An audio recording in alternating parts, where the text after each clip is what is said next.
What's up, Vetters? Patrick here with Vetted, coming to you from my favorite closet. Now, let's talk about this. The postulate I've got is that this recent cycle of disclosure that we might say started in 2017 with the Navy videos and Lou Elizondo coming out and as a whistleblower making various assertions, that cycle of disclosure is effectively ended. All right, Vetters, please hit that like button. That really helps out the videos. And of course, if you're not already subscribed, hit that subscribe button. Y'all, I'm trying to get to 100,000 subscribers by the end of the year. All right, so let's break this down because we're going to be talking about Colonel Karl Nell's recent comments about disclosure. And it all took place during this event right here, the 2025 Global Disclosure Day put on by the New Paradigm Institute, featuring this list of amazing speakers right here. And it was during this conversation that Colonel Karl Nell brought up, basically saying that, like, the disclosure we've had since 2017 is dead. But we're going to break it down even further. I've got a lot of clips to show you. We're going to hear from Karl Nell, Richard Dolan, and Kirk McConnell. Now, if you're unfamiliar with who Colonel Karl Nell is, he's most famous for saying this. Do you believe that a higher form of non-human intelligence has visited this planet? Right. So non-human intelligence exists. Non-human intelligence has been interacting with humanity. This interaction is not new, and it's been ongoing. And there are unelected people in the government that are aware of that. And so, Karl, that is quite a bold statement. I'm wondering, and I'm curious, how confident are you that that is true? There's zero doubt. Now, look, before I show you that clip of what Colonel Karl Nell said, let's learn a little bit more about Karl Nell's background and why should we even be listening to him? It's a pleasure and honor to be here. It's a fantastic event, and I'm glad to see a large bunch of folks that stuck it out to the end for this talk. So I was fortunate. I had a four-year ROTC scholarship to Penn. I graduated with a degree in electrical engineering. The Army sent me overseas to do signal corps engineering projects, so I did a lot of strategic comm projects in Europe. I ended up working in Army Space Command. I commanded a satellite ground station, war trace to the Joint Chiefs. I spent some time at Wright-Patterson Air Force Base. The Army ultimately sent me to get a master's in mechanical engineering, a master's in strategic studies, graduate work in computer science. I was on track to stay in, but I decided that I wanted to pursue more of a technical career. So I got out and ended up working at Bell Labs, which was a fantastic place.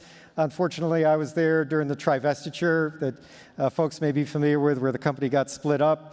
I left Bell Labs and ended up working in Lockheed Missiles and Space. I worked at Northrop Grumman. I've ran strategic technology programs in the defense industry, worked for a lot of the three-letter agencies, ultimately was a deputy chief of staff, or deputy CTO for a $2 billion company. I was a vice president general manager of a Northern Virginia-based R&D firm.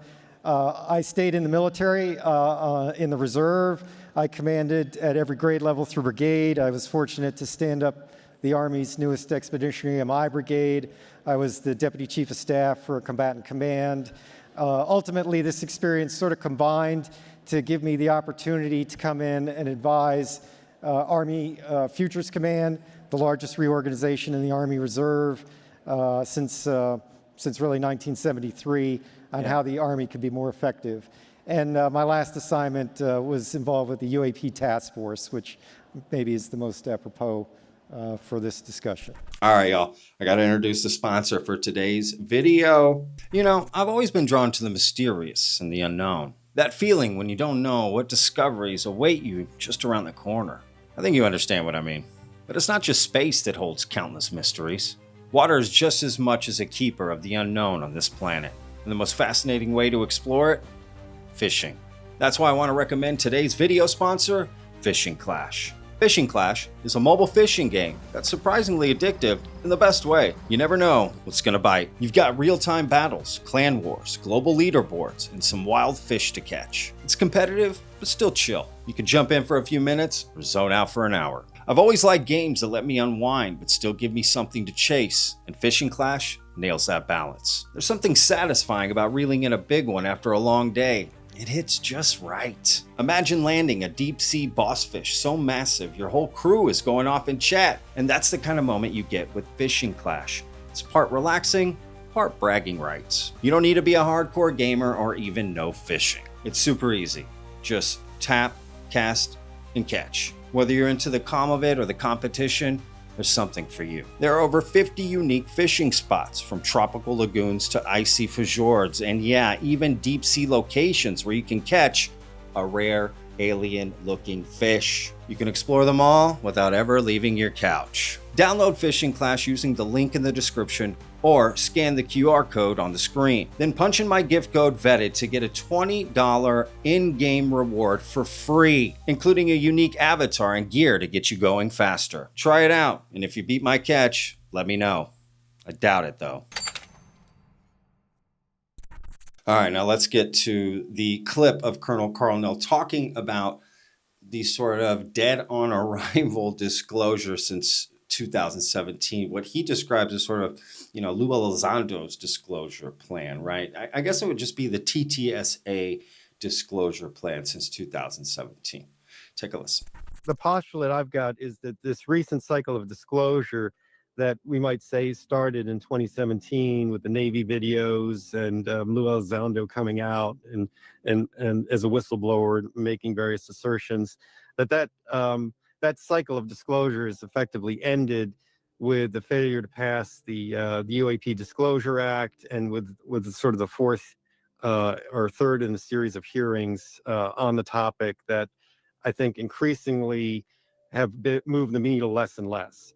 And so in some sense, it seems like the people that have been at the forefront of this recent cycle have said what they've had to say.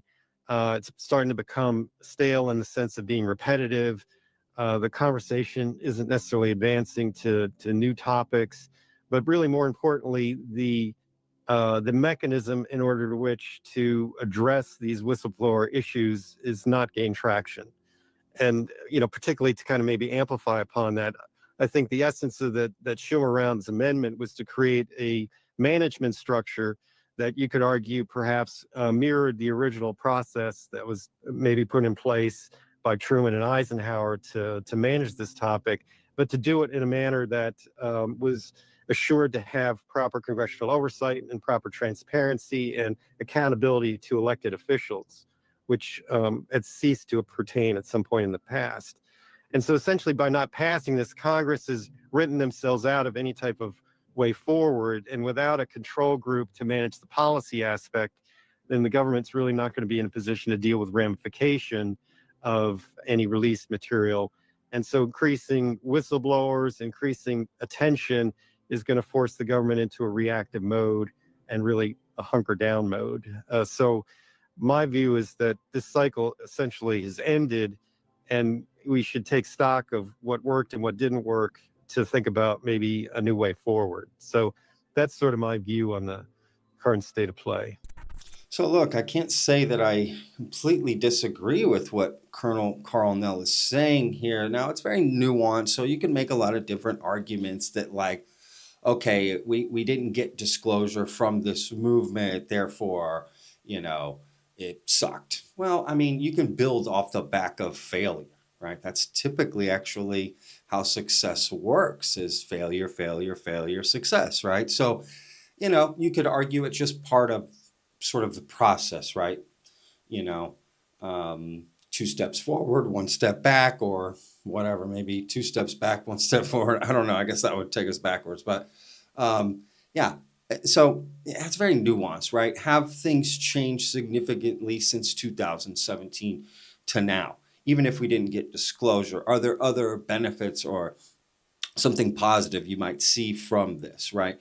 And I would argue a lot of more people talk about it. There's more content creators. There's more out there. It's more it can get on media, mainstream media, a lot easier now than it could be before. Now, it still may be treated with some X-Files music and this, that, and the other, but they still talk about it. And people actually will talk about it seriously, even with a little joke here and there. And I think that's actually okay, in my opinion. So I think there has been movement. I mean, it's been talked about in Congress more than ever, right? And there's been hearings we never had before. But with that said, has it been enough, right? And there was a lot of promises made that never came true. And, you had Lou Elizondo, for instance, just showing fake picture after fake picture after fake picture after fake picture, right? That stuff hurts a lot, right? Essentially. So I don't know, where are we with things? Let me know down in the comments. But look, this is what Richard Dolan had to say to Colonel Karl Nell's comments. Really, really provocative and interesting thesis, Carl. And honestly, there's a lot that you say that I find myself agreeing with. We've gone through, historically speaking, the UFO community, and we say UFO here, has gone through, as you were implying, a number of cycles of this kind of process. Early 1950s, you could say, in the early 1960s, when the CIA director Roscoe Hellencoat, a former, resigned from NICAP after they had tried to get congressional hearings in 1962 and just totally failed. We all know about the Condon Committee from the late 1960s. That was another crisis, and actually there were many others after that. The FOIA era of the 1970s seemed like it was going to be another cycle where government documents were being declassified for the first time in the late 1970s, and it was exciting. And people thought, are we going to get the magic document that will prove the cover-up? And then that didn't happen. You had the Rockefeller Initiative of the early 90s, which kind of dovetailed with a lot of the Roswell investigations that were going on, and that didn't happen. And then you had in the 21st century, we've had a number of disclosure initiatives, and as you mentioned, starting in 2017, the last iteration, they've all risen and fallen. The only thing that I would want to emphasize that makes this last cycle different is I think that it's raised the level of discussion publicly to the highest level that I think that it's ever been. More information has come out in this last 7-8 years, by far, I would say, than what we have seen in any of the earlier cycles. And so if it's true that this is the end of a cycle, and maybe it is. I mean, the Disclosure Act's failed 3 years in a row, as you pointed out. But I'm not quite convinced that the sleep cycle between this one and the next one may be as long as between some of the others. Like, I don't really know that I can predict that. It's that A, this actually is over.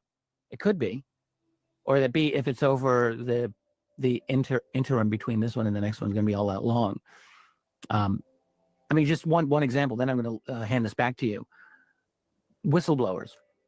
So you were saying, and I think rightly, that if there's no mechanism that Congress has passed to allow the federal government to do anything about whistleblowers and information coming out, they're not going to be obligated to do. They won't do anything, and it'll just be hitting a wall. But I'm not convinced that powerful whistleblower statements will have no effect. I think that the spigot's been opened. There's been a number of people who are talking. We know there are many others who have spoken in Congress who have not been public yet. And so I'm not sure that it has really played itself out. And that's the only real hesitation I have. And as long as there are new whistleblowers coming out, as long as they have powerful, credible information, I think that could keep generating momentum in one way or another. Although, as far as legislatively, I agree. I don't know how that would happen if Congress can't pass the UAP Disclosure Act. I just want to say that Richard Dolan is the man, y'all. I really, really love Richard's take on a lot of different things, to be honest with you. So he just has a very reasonable approach to a lot of this. He's very grounded, but still kind of thinking in the clouds. And I like that combination, to be honest with you. And he made some good points, right? But during this Global Disclosure Day, which is kind of hilarious that during Global Disclosure Day, they're like, disclosure's dead. We need a new way, But let's be real. It's also okay to talk about things that aren't working and let's fix them. Why ignore the obvious, right? If something's not working, we're just going to pretend it is because, you don't want to talk bad about disclosure or people in disclosure. It's such a weird that there's so many sensitive, emotional people in the UFO community and UFO personalities. This guy's kind of hilarious. It's like, aren't we here to, expand humanity and all of that? And you're worried about, some of the dumbest things that I've seen. So, I can appreciate the honesty, right? Let's be real. Where are we really? Are we really trying to do this? Because then you have to be real, right? But look, with that said, again, this is nuance. So Kirk McConnell came out during the same Global Day disclosure discussion and said this, which I found to be also very interesting. First, let me say that I'm greatly encouraged by Mr. Burleson's comments. He's a politician. He has a way better sense of having his finger on the pulse of the Congress and the nation than I do. I will also say that I respectfully don't agree with my friend Karl Nell. I don't think that we have to be so discouraged by the defeat of the UAPDA for the third time. I think there's a lot of reasons for hope that this issue is not going to be in a significant down cycle, and that's what I certainly hope. As we've seen from Mr. Burleson, there is certainly a lot of energy in the House among members of the Oversight Committee, and that in itself is encouraging. I hope that what I'm about to say is not true, but I think it might be, and I definitely feel that this is maybe the case in the Senate. That maybe we have a problem that there's not been quite enough of what members in the Senate would say are firsthand sources with direct involvement in the legacy program. If looking back on history, my sense is that Congress undertakes these really historically important investigations when it is broadly clear that there's and they know kind of what the outcome is at least in its broad strokes. You think about Watergate, the Church Pike committees, Iran-Contra. All of these are examples where Congress was finally moved to not take no for an answer and to just go full speed and full depth into exhaustive investigations when they knew that it had to be done and that there was a pony at the end. There was something very significant at the end of the process. So I have been getting this feedback as well from folks I worked with in the Senate that there needs to be more firsthand witnesses. And how do you encourage that? I think we also hear that there's quite a number of other people out there that could come forward. Their concern, though, is, as we've seen, they feel that there's not, by any means, sufficient whistleblower protections, and that despite the existence of protections in the law on paper, that really doesn't get at the problem. And that they're fearful of losing their careers, their security clearances, which translates into their careers, and that they're going to suffer immense legal expenses and perhaps legal jeopardy. So I think whistleblower protection is extremely important. That said, it's really hard to get whistleblower protections passed in Congress. And so you have a kind of catch-22 and I think that's the kind of problem that needs to be overcome incrementally. And look, so basically he's saying in the House and the government, right, the U.S. government that there is interest, there is all of this, right? And there's some movement, and that's where, let's be real, that's where all the movement is in D.C., in the House, by just a few members. Even though other members may be excited about it, don't forget, a lot of these people do this on their free time, right? So in the Senate, Kirk McConnell makes a good point. They want firsthand witnesses. There hasn't been enough. And to be honest, I agree. We need more firsthand legacy program witnesses. That's the key. Not just, I saw something. I mean, those are great accounts, and we need to hear all of those. But the big story is that the American government has a secret program to study and reverse engineer and capture alien technology, beings, all of that. And we allegedly have for 80 years, and there's been this cover up. Yeah, we want people to come out about that, because those are the claims that are being made, right? So I can understand what Kirk McConnell is saying, and I definitely understand what the Senate is saying. And if I'm being honest, I'm glad they have that level of standard, because that's what we need. So look, let me know what you think down in the comments about all of that. Now, I got one more clip for you. This is of Colonel Karl Nell back in August at a conference, and he had this to say. So then you got justified by other beliefs. So like in for instance, what's other beliefs? Well, it'd be like whistleblowers coming forward and testifying to Congress, right?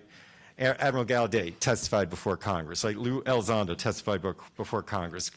David Grush testified before Congress, right? These people are under oath testifying to the reality of this stuff, right? And they're in positions to know. But you could look at presidents. President Barack Obama, President Trump, they both said UAP are real, right? Haim Eshed, the head of the Israeli Space Force from several years back, said NHI are real. Paul Hellyer from Canada, defense minister, said NHI are real.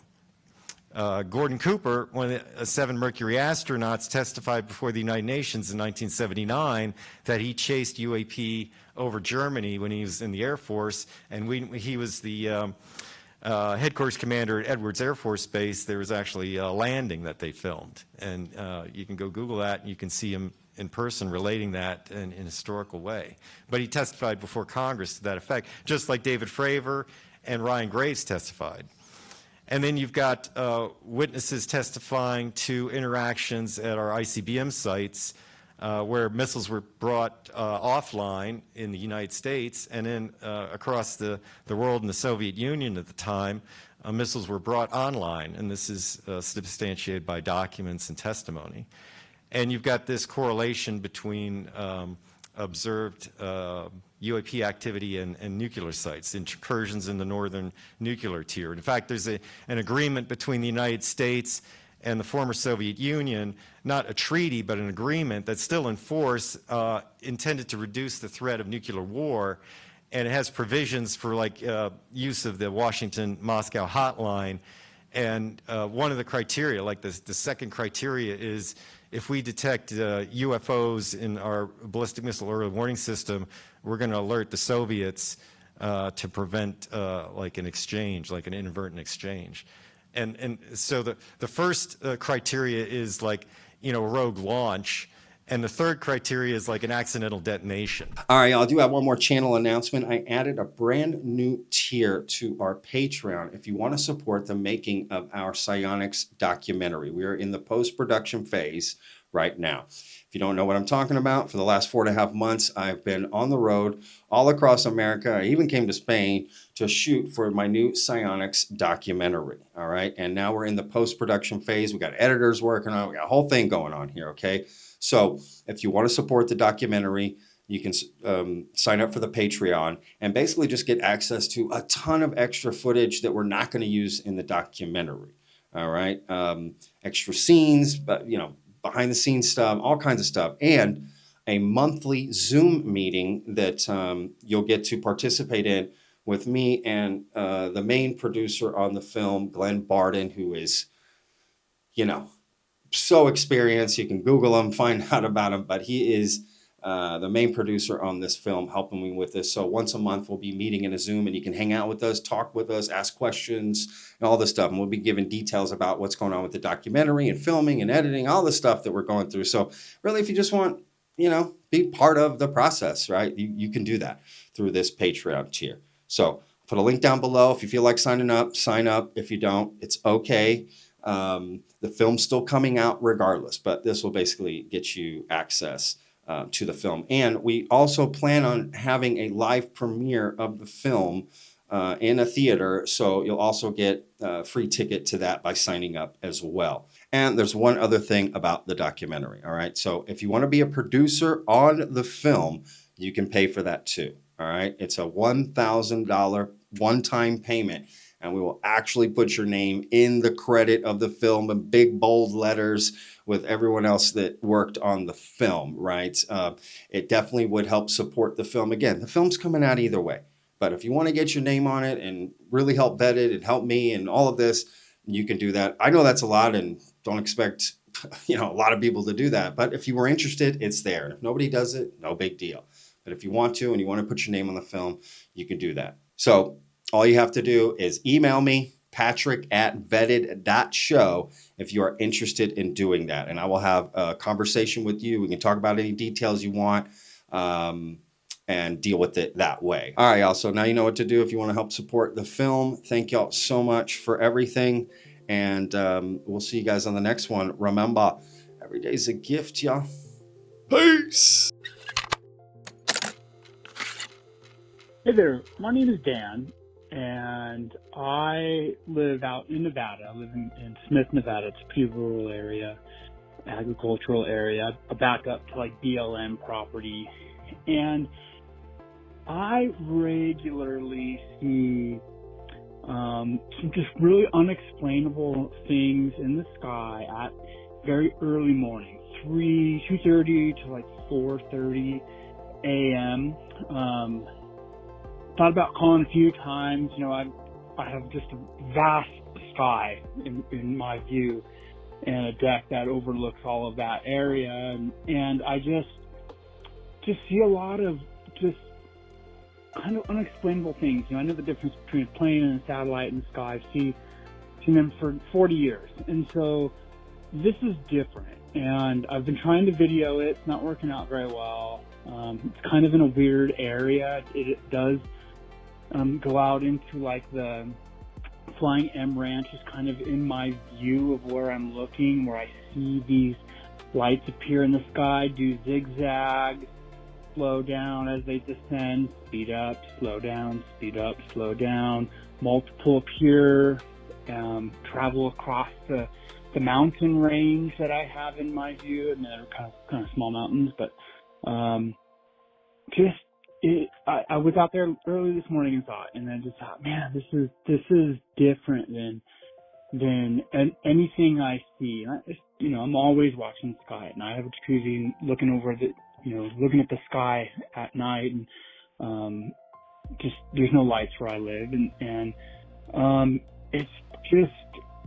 I just wanted to just pass this on. I know you do the psionic stuff, and you're looking for areas, and my area backs up into just kind of the vast Nevada desert, and out by Hawthorne, which is a Navy base, that's kind of in my view as well as the Flying M Ranch, which is known for its petroglyphs and such. There's a big history behind that, and when I've looked at the petroglyphs, it reminds me of what I see in the sky, and so just a lot of correlations there.